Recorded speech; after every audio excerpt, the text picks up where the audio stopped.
Аталған шарада құқық қорғау орындарының 106 қызметкері өзара кім мықтыны анықтауға тырысты. Спорттық іс-шараның мақсаты қызметкерлер арасында достық қарым-қатынасты арттырып, спортқа деген қызығушылықты, жастар арасында салауатты өмір салтын насихаттау болып отыр.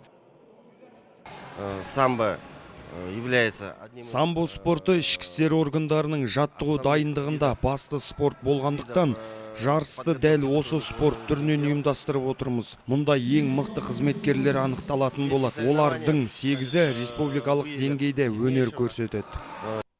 23 құрама бақ сынаған бәсеке 8 салмақ дәрежесі бойынша өтті. Сынға түскендер арасында 4 бірдей спорт шебері бар. Одан бөлек тағы 40-қа жуық спорт шеберіне үміткерлер де өз өнерлерін көрсетті. Осыған дейін осы Жамбыл облысы ішкі істер департаментінің чемпионаттарында бірнеше мәрте жеңімпаз болғанмын.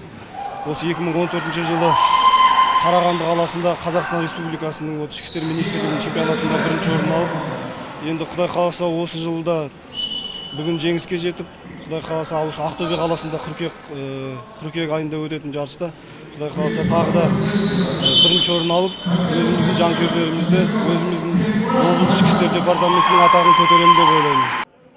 Жарыс мәресіне жетіп, нәтижесінде командалар кубок медальдары мен арнайы сыйлықтарға ие болды. Енді олар қыркүйек айында Ақтөбеде өтетін республикалық бәсекеде өңір намысын қорғайтын болады. Мерей Байет, Малика Искандар, Ермек Кеншімбек, 7-7 Ньюс.